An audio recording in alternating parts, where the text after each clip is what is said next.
तो भाइयों बहनों, this is my second channel as a doctor Shinchan explain. So here we go again.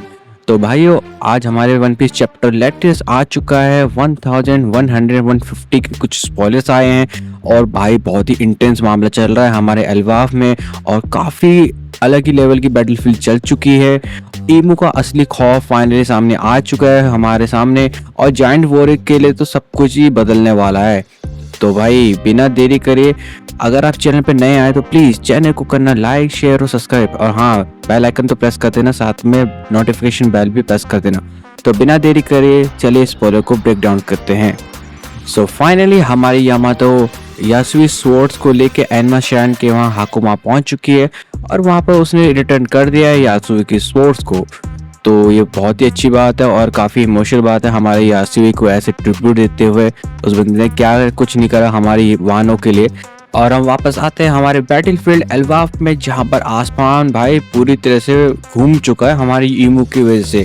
ईमू बोलो या गुनको, दोनों का जो फ्यूजन हो रखा, इन दोनों ने मिलकर एक बहुत ही मैसिव कंकरर हाकी का वेव रिलीज करते हुए इतना पावरफुल था कि भाई जायंट्स और जितने बच्चे थे वहां पर बेहोश हो चुके हैं। और एल्वाफ में पहली बार किसी ने इस लेवल का रॉयल हाकी दिखाया है।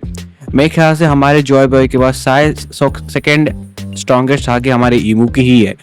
और भाई लेकिन सीन ये हो रहा है कि हमारे एल्वाफ के जो बोरेस है, अब जो डोरी और ब्रूगो है, वो दोनों ने मतलब ईमू के ऊपर अटैक करने की कोशिश की थी। बट भाई ट्विस्ट बात तो ये होती है कि हमारी ईमो गुनको, मैं यही बोलूँगा, उसने अपनी एक मैजिक बुक ओपन करी, जहाँ उसने एक मैजिक से उसे नाइफ्स और गन से निकाल के उसके दोनों के ऊपर अटैक करा। और भाई यहाँ पर कुछ वेपन सबन करने के बाद हमारे ब्रूगो के हाथ के ऊपर कुछ चीज़ें स्टैप अच्छी तरीके से हुई, मतलब लिटरली काफ़ी खतरनाक तरीके से वूंड निकला है हमारे ब्रूगो के हाथों के ऊपर, मतलब अटैक करने के बाद।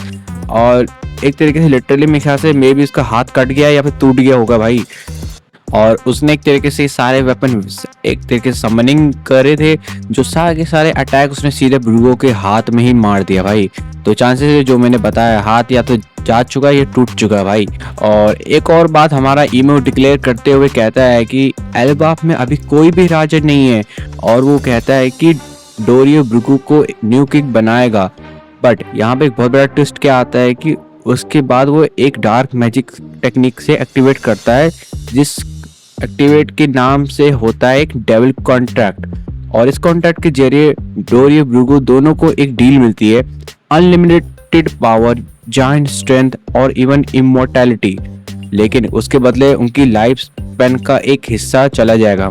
समझ रहे हो, जैसे हमारे होली नाइट्स को इमोर्टैलिटी है ना, उसी टाइप से जायंट्स को भी देने की एक तरीके से डील करने की कोशिश कर रहा है हमारा ईमू।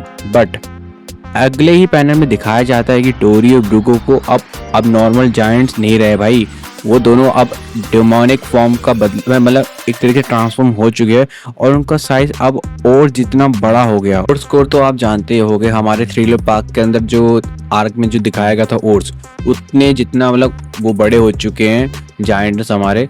और भाई अब उनके आंखों में ना सिर्फ डिस्ट्रक्शन ही दिखता हुआ दिख रहा है, मतलब वो एक तरीके से पूरे फुल कंट्रोल में जा चुके हैं ईमू के अंदर। और हमारे चैप्टर के एंड में ईमू भाई फुल विलन मोड में चला जाता है और वो अब अपने डीमन आर्मी को कमांड करते हुए कहता है, जिसने ट्रांसफॉर्म डीमन जायंट्स और एमएमए जैसे ड्रीम मॉन्स्टर भी शामिल है भाई। उसकी आर्मी लिटरली पूरी डीमन आर्मी बन चुकी है। मैं भी तुम कह सकते हो कि पूरी की पूरी ओर्स की सेना बन चुकी है। ओर्स अब लगा लो, एक ओर्स एक नक भारी पड़ रहा था थ्रिलर पार्क के अंदर, तो लगा लो पूरी आर्मी की बात हो रही है यहाँ पर।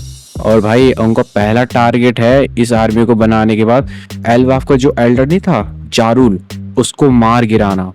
और सीन यहीं पर ही खत्म हो जाता है। और भाई प्योर डीमन आर्मी एल्बाफ के अंदर, मतलब एक तरीके से बैटलफील्ड का लेवल और भी खतरनाक होने वाला है हमारे एल्बाफ के अंदर। अब मुझे लगता है भाई एल्बाफ तो पूरा उजड़ ही जाएगा भाई, क्या कितना डिस्ट्रक्शन चल पाएगा ये भाई। अगला जो भी हमारा चैप्टर होने वाला है एक तरीके से बिल्कुल स्काई रॉकेट होने वाला है।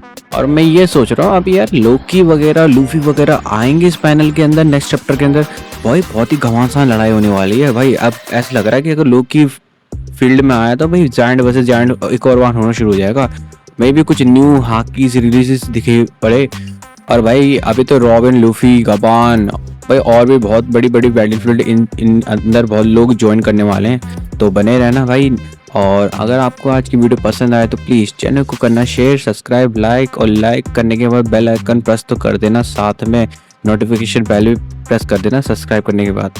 तो मैं मिलूंगा आपको नेक्स्ट अपकमिंग वीडियो को किसी मांगा कुछ कवर करते हुए उसके न्यू चैप्टर के अंदर।